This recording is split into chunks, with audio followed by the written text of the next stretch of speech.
Hi guys, it's Entts, and this is episode 1, series 1 of our Blender Basics.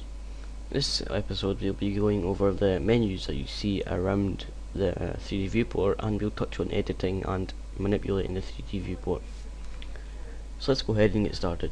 The menu on your left is used mostly in editing your object, which we'll probably get onto in later episodes, so we don't need that just now. This is animating. This is the timeline menu, which is commonly used in animating. This menu over here is your main menu that you'll be going to nearly all the time. This allows you to change the material, change the colour of your object, change stuff about your camera, the dimensions of what you're going to render, and it just helps you when you're editing and rendering your object. So let's go on to the 3D viewport. The 3D viewport is where you view your object and whatever is in your scene. So this is your camera. This is what you get when you default start up Blender. You get a camera, a cube, and a lamp. So to move the 3D viewport around, you hold in the middle mouse button and you drag the mouse around, and it will manipulate the 3D view. This is really good because it allows you to see around your object and see different points that you like to see if there's anything wrong with it. Okay, and sometimes you can get lost, like you don't know which way is which and you can't find the top of your object because it's like symmetrical. You would come down to the view, click on that, and you'd go to one of these. Left, control number 3. Now before we do that, I'd like to go to view, perspective ortho, which means view, perspective, or orthographic. The shortcut key for the shortcut key for that is numpad 5. I recommend that you learn hotkeys because they'll save you a lot of time and they're very helpful. So let's hit that. You can see almost no change, but when we go into the different views, you will see lots of change. So let's go to the left view, which is control numpad 3. As you can see, it's quite different from what we've seen before.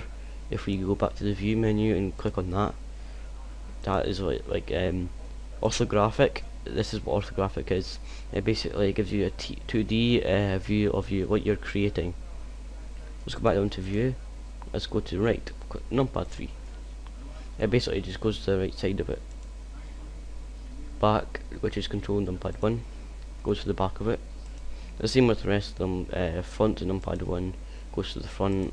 Top numpad 7 goes to the top. And camera numpad 0 goes to a camera if you have a camera in the scene. This is what a camera looks like. The camera is automatically set to perspective, which we can change in later episodes when we're doing rendering. So let's come out the camera view and go into free edit, free pivot, if you want to call that. Now we're in orthographic view, which isn't very good if you want to view your object, so it's at 5, and that'll bring us to perspective view, which is much easier. Now you might be wondering, what are these? First of all, how to select objects. You hover over or near your object that you want to select, and you right click. This allows you to manipulate the objects, which we'll show you right now. So you might be wondering what these arrows are for. These arrows are for manipulating the object in the 3D space. The blue arrow is for the Z axis, the green one is for the Y axis, and the red one is for the X axis. You can do this with any object that you select. Use these arrows to move around. I use these arrows quite a lot as they're very helpful. The hotkey key, the hot key for this tool, let's select the cube, is G. So you hit G and you automatically get put into free move. And if you hit Z, that'll move on the Z axis. X will move on the X axis, and Y will move on the Y axis. So let's set that down there. So you can change these arrows by coming down to this menu down here, and you can see that we can deselect that and select that.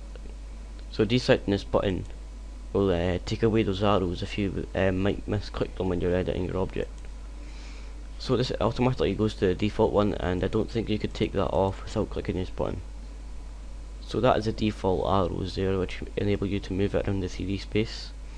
And this is rotate.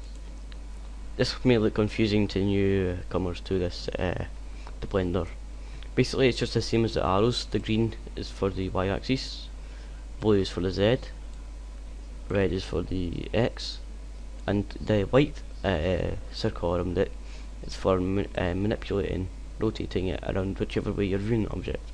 So you see I'm rotating it here. If I move around, it will rotate facing me again. And if you hit in near the centre of it, you can see that it starts moving freely. It's quite useful if you want to view your object. Now the last one is called the scale. It's basically the same like as the arrow. It's got the same axis colours. Blue is for Z, and as you can see it's getting bigger. That's because this is scale. Green is for the Y, and red is for the X. So let's go into edit mode, so we can edit the geometry of the object. Go down to this menu right here and click and go into edit mode. The rest of this stuff you'll get onto in later videos. So you instantly see that we've got all these vertexes. This is what you call these, vertexes. Now it automatically selects everything, so let's deselect all this by hitting A. Okay, now that we've got everything deselected, we can now select vertexes to manipulate them. Again, just like any object, you'd right click it and you use the arrows to move it around. It's exactly the same. Okay, what was it? Right, okay. You can change your view of the object, as in this is a solid object, and you can change it so you can see through it. This is good if you're trying to view objects that are inside other objects. This is what you'd use. Let's go back to solid view. And we've seen that vertex disappeared when I done that. Well, it actually didn't disappear, it's just hidden behind the solid object. That's because this button is enabled. We can deselect this button and we can see that we've got this object now here to manipulate by from and behind the solid object.